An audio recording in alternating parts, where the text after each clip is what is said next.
Okay. Matos Sheni, Laman Aleph. Vidaber Hashem el Moshe, Lamor. The Kom Dikamas Bnei Yisrael Meisa Midyonim. Avenge the vengeance of Bnei Yisrael from the Midianites. Achati Osed Elamecho. And then you're going to pass on from your people, meaning that your death is contingent on avenging the vengeance of Bnei Yisrael against the Midianites. Rashi. Okay.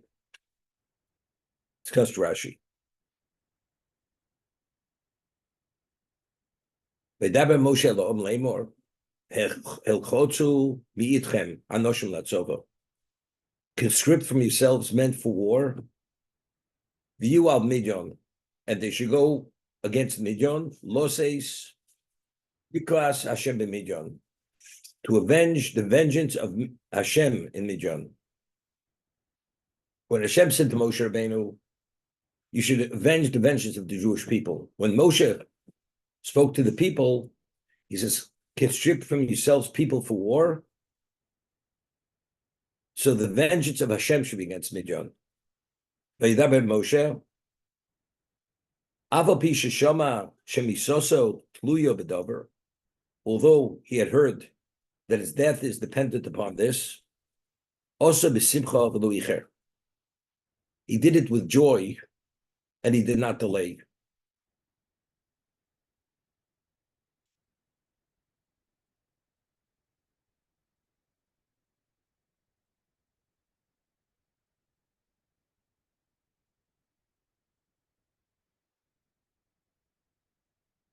Personally, what he's quoting is Chazal. How do we know he did it with joy?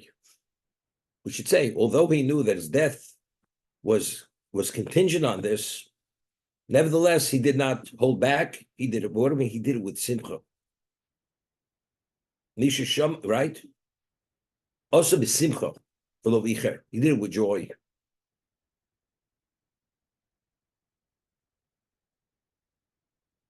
I just want to go a little further down.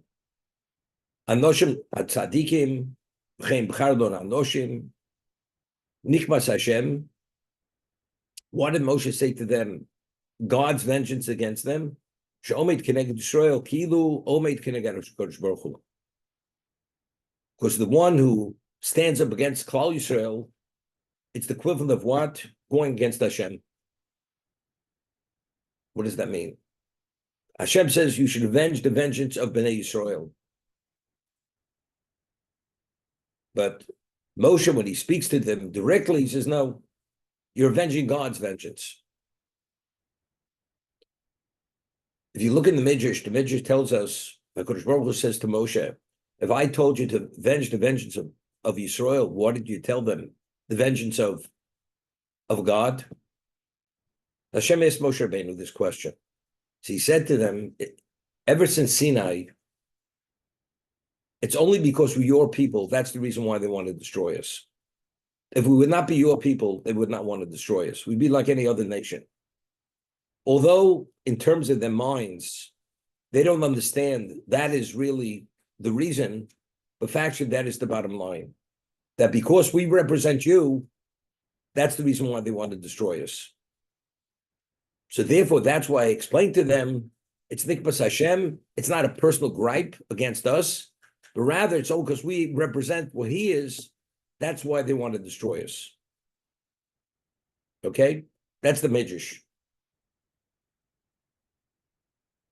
The question is this, even though that may be true, why didn't he give it over to them to understand that when they're going to war, it's because they wanted to destroy them, even though the reason is because we have that level of representation. So over here, the Orach Chaim HaKadosh explains the people that were chosen for this war, firstly, were tzaddikim. As it says, Anoshim tzaddikim, they have that special spiritual caliber. Secondly, the numbers were very small. It was 1,000 men per tribe. It wasn't just anybody conscripted above the age of 20 went to this war. It was very specific. So Orach Chaim HaKadosh explains that this war here wasn't just a conventional war, because we find that Bilam was involved in this also. and it was all kinds of witchcraft and sorcery, and you had to be at that special level to be able to win this war, and it had to do very much with what? With the intent of the person. See, what he said to them, although there were 24,000 people died in the plague, and may have been family members, whatever it was, and you have a personal gripe, when you go to this war, it has to be purely for the sake of Hashem. Because here, to merit that siyata d'shmaya, that special divine intervention here, to be able to destroy what they represent, it has to be purely with that proper intent. So if you understand that who you represent, the reason why they want to destroy you, it's not because, we compete or because we're conquerors. That's not the reason. It's the reason is because what we represent and what our purpose and our value is. Only then do you merit that siyata d'shmaya. Therefore, it's important for you to know it's nikbas Hashem b'midjan. This is purely a holy war. It's not something personal because what we are, but it's because of what we represent.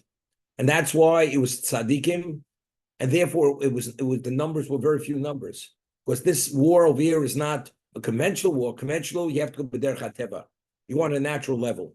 Numbers make a difference. But this war, which is purely spiritual, therefore the numbers don't make a difference, and the caliber of the people going to war have to be of that special spiritual caliber. Therefore, it's important for them to know that it's only because what we represent, that's the reason. So anti-Semitism is not because throughout the ages we've competed with them. That's the reason why there were ghettos, or that's the reason why there were guilds, that Jews were not permitted to own land, or weren't permitted to enter into certain areas of finance, because they were concerned the Jews would outpace them and take over everything. That's not the reason. The basic reason is that everything is rooted in what we represent. And because we represent that, that's the reason why they cannot tolerate us.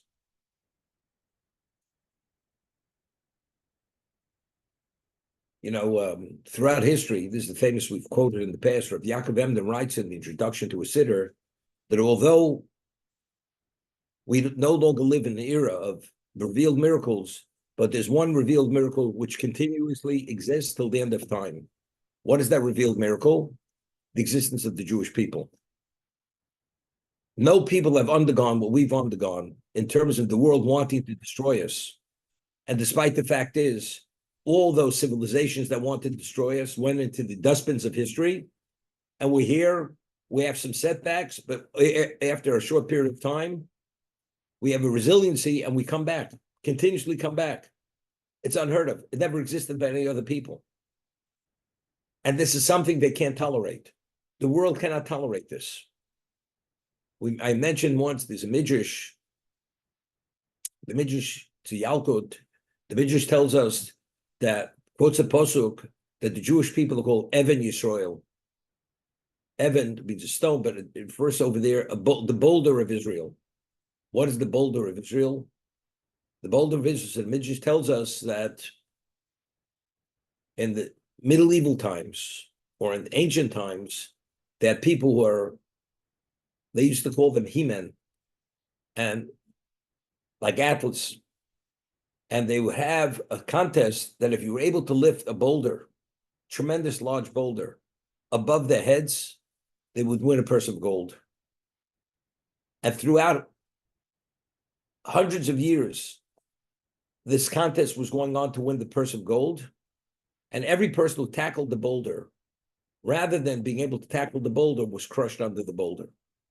Because when you lift something of that dimension, weight, and size, once you get it up a certain point, if you're not able to throw it away from your body, that boulder crushes the person. So one person after another throughout the ages, they were crushed by the boulder. So nobody won that purse of gold. So the Midrash tells us there were many civilizations that wanted to destroy the Klal Yisrael, the Jewish people. Each one said, although that civilization wasn't able to tackle them and destroy them, we will do what they couldn't do. It seems to me they defy reality, they defy nature. We will prove that we'll be able to succeed and destroy them. So it's almost what they cannot tolerate. There's a certain Jewish arrogance. How do you have a right to exist Through you, all the civilizations of the past went into the oblivion, and you're on top of the game continuously. It's unheard of. We will show you you cannot exist. But what is that rooted in? That's rooted in exactly what we're saying. It's Nikmas Hashem b'Midjan. It's because we have that spiritual representation. Therefore, it's not something which is based on numbers, but rather it's based on who we are. And because we are the Am Hashem, therefore this revealed miracle continues till the end of time. And they don't understand why, but that's the basis why we continue to exist. Elef lamate. 1,000 men per tribe. Chomatos Yisrael tishlu latzova. Of all the tribes, so Rashi says something here. The Rabbi Shevet Levi, although Levi never went to war, but over here Levi had to be included. This is the totality of Klal Yisrael. The Yimosru me'alfei Yisrael elef v'mateh. Shnei Mose elef chalutzi tzova.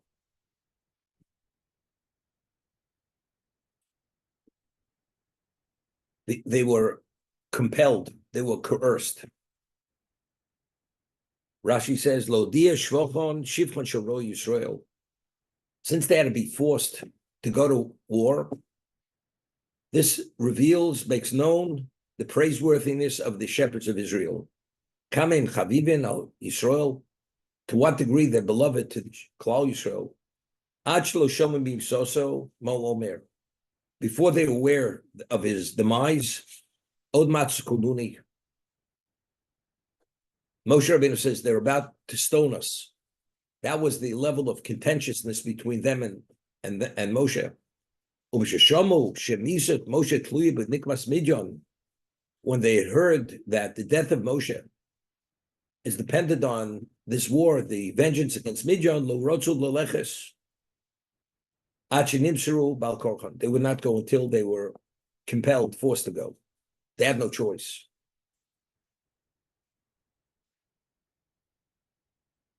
How do we understand this? That's the Shivchon Shel Klal Yisrael.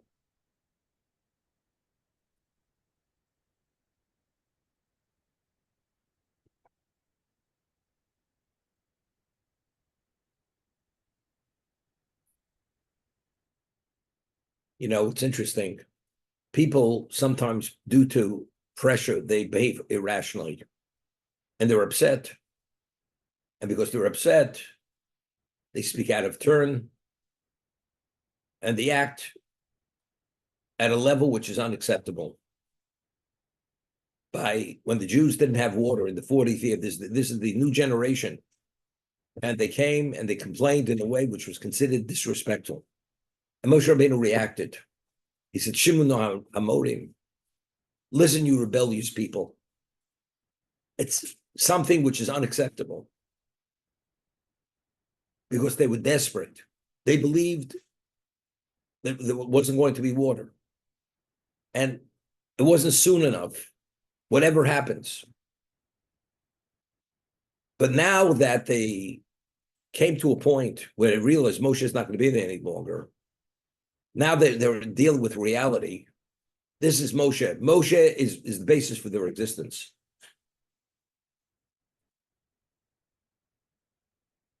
To this reveals Shivchon Shel Yisrael. When it's a time of this most serious moment, then you become very rational. You're no longer irrational. When you believe that you're able to do it on your own, then a person behaves. I'll give you an example. There's a story about the Chofetz Chaim that there was a Purim, in yeshivas, they used to drink because there's a mitzvah to reach a point of intoxication. Adlo Yodav or Homon the Baruch Mordechai. And there was a student in Radin that was the Shiva, Chofetz Chaim Shiva was drunk, and he starts pestering the Chofetz Chaim. Chofetz Chaim, speaking, was a very holy man. Very, very holy. We can't even relate to what he was. And his level of meticulousness in everything he did was at the utmost level in serving Hashem. And this student, the poet, approaches the Chofetz Chaim, and he says to Chofetz Chaim when he's drunk, I want to be your partner in the world to come. Yeah, this is what he says to Chofetz Chaim. And the Chofetz Chaim ignores him, and he doesn't let up. I want to be your partner in the world to come. So finally, the Chofetz Chaim looks him square in the eye, and he says, I will let you be my partner on one condition. One condition. If for the rest of your life you accept, you will not utter a word of Lashon Hara. If you make that commitment to me, I guarantee you will be my partner in the work to come. That's what Chofetz Chaim said to the student. This student, as drunk as he was, he sobered up immediately. Because the moment was so serious, he took control of himself, and he thought for a moment, and he says to Chofetz Chaim, I can't accept it. You know what it means to be the Chofetz Chaim's partner in the world to come? And he says to the Chofetz Chaim, I can't accept it. I can't make that level of commitment. When the Chofetz Chaim heard that, he grimaced, and he took his hand, and he says, and walked away from him in disgust. I mean, here I offered you the ultimate prize, and you tell me you can't control your mouth. There's certain moments when a person is in touch with reality, and there's no wiggle room. Away from that reality, you become very rational. This moment was the moment of truth here. Moshe Rabbeinu will no longer be. We can't behave like a bunch of spoiled brats. Till now, we feel entitled. But once he's not here, the entitlement's not the discussion any longer. How do we continue to exist? Till now, we've been deluding ourselves. It's us, it's we, it's this. Bottom line, if you take a look at the full picture, it's Moshe Rabbeinu, from A to Z and beyond that. Therefore, they had to be forced. But Rashi said, when Moshe Rabbeinu, although Moshe Rabbeinu heard that his demise would depend on this, he did it with simcha. How do we know he did it with simcha?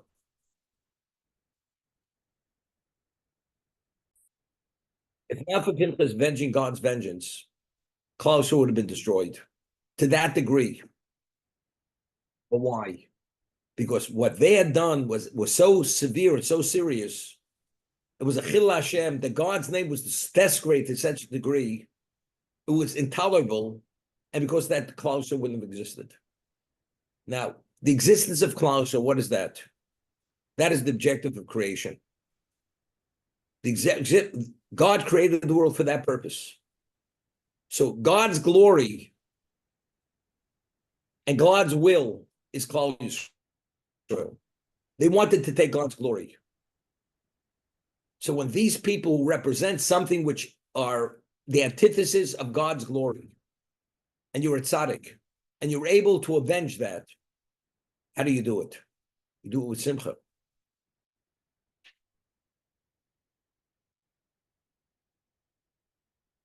There's no difference than Vayashkem Avram Baboker. He rose early and he hitched his own donkey to bring his son to the Akedah. But he's going to slaughter his son. But if that is the will of Hashem, right? That's Avim Kalkel Ashura. Love overrides protocol. Here, but here it's easier to hear it. These people, what do they represent? Moshe Rabbeinu wants to remove them from existence. Because they themselves, what they represent is something which is intolerable. And therefore, if I'm able to bring that about, there's the ultimate level of joy. He doesn't, again, this Avim Kalkel Sashura, what about I'm going to die? Doesn't make a difference. It's the objective. What am I accomplishing here? This is the ultimate God's glory. And that's what he said, Nikmas Hashem b'midyon. This is God's vengeance. It's not a personal gripe here. It's because what we represent. That's why he did it b'simcha.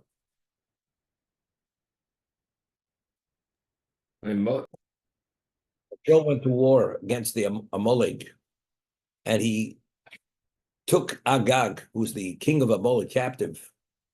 And Hashem says to Shmuel HaNavi, I regret that I ever installed Shaul to be the king. And it's over. His kingdom is over. And Shmuel goes immediately to Shaul and he reprimands him and tells him what Hashem had said. And he brings Agag before Shmuel. If you read the story in the Navi, could you imagine Shmuel himself, spiritually wise, in his piety, in his holiness, was the equivalent of Moshe and Aaron? It's based on the Pasuk in Tehillim.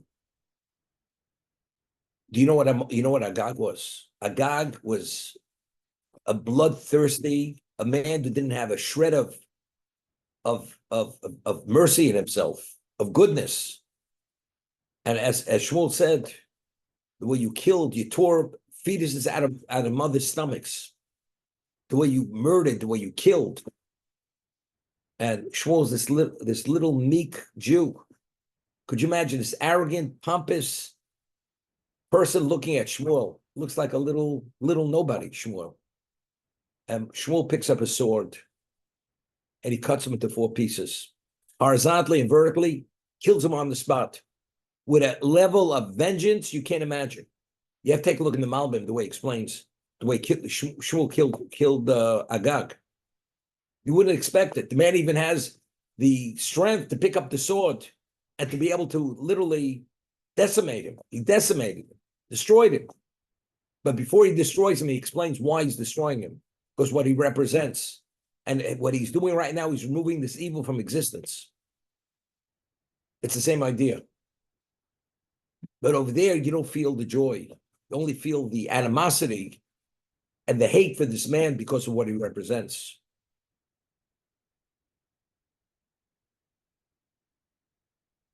I mean, it's a good question. Ask your question again. After the nations of the world felt or heard about both the splitting of the sea and Sinai, what accounts for the seemingly abrupt change from being in trepidation to hatred of the Jewish people? You know, it's interesting. We find that when Moshe Rabbeinu shared with his father-in-law all the miracles and the splitting of the sea, how Egypt was destroyed due to the Jewish people, the Torah uses the term Vayichad Yisro. Yichad means he rejoiced.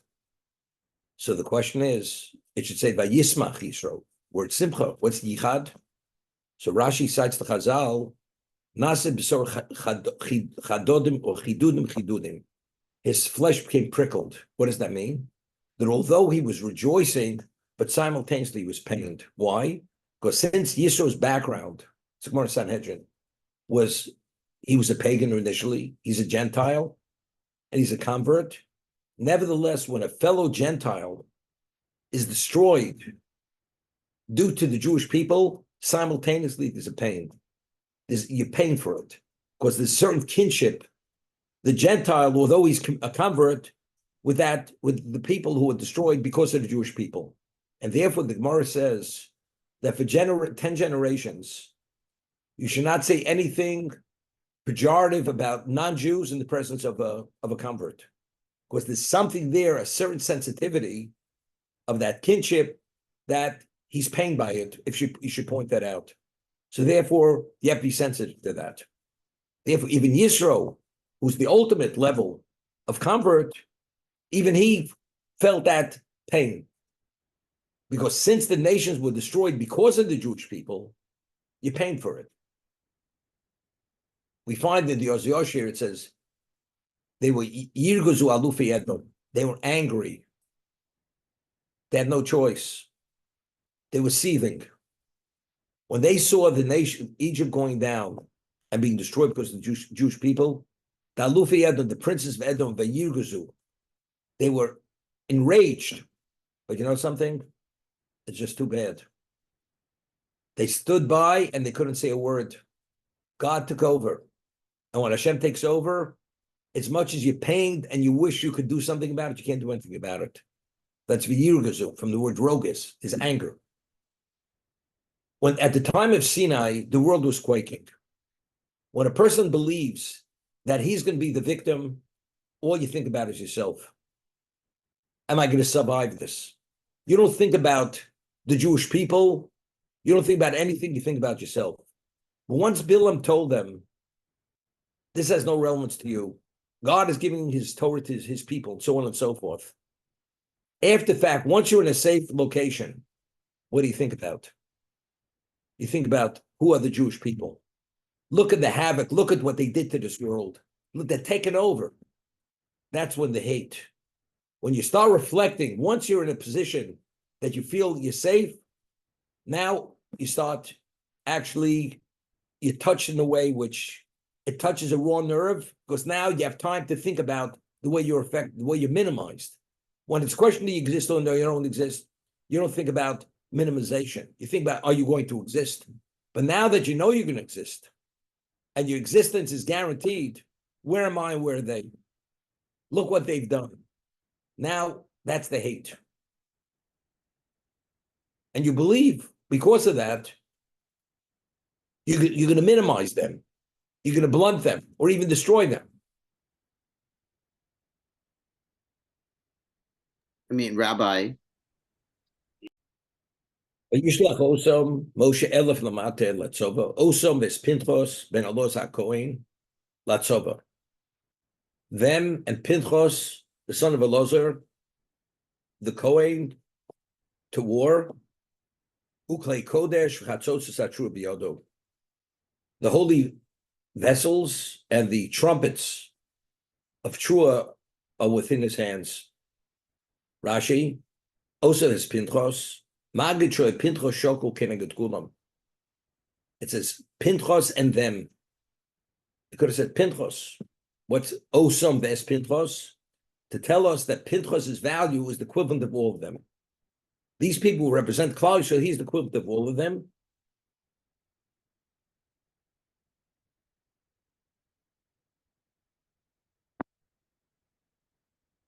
You remember the Ohr HaChaim Kodesh had said in Parshas Pinchos, it says Pinchos ben Loz ben Aaron HaKohen.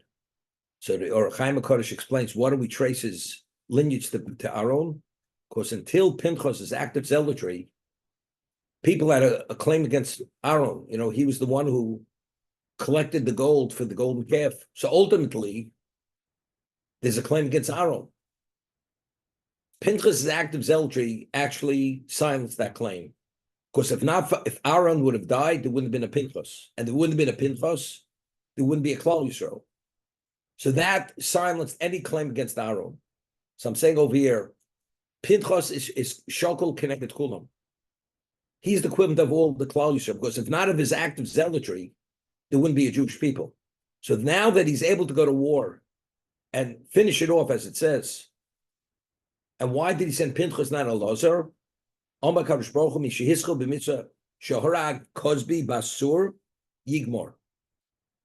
one who began the mitzvah, he killed Cosbi Basur, who was a Midianite princess. He should complete the mitzvah by destroying Midian.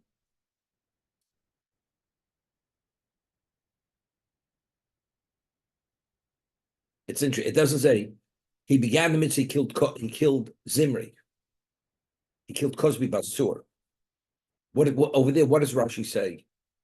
If they chose to send the Midianite princess to seduce Zimri, what does it say about to what degree they hated the Klal Yisrael? To choose the princess, they will even willing to give the princess to seduce the prince. So therefore, because he originally killed Cosbi Basur, she was the Midianite princess. Now you finish it, destroyed Midian. Rabbi, there's a fascinating thought Yes. from the Targum Yonasan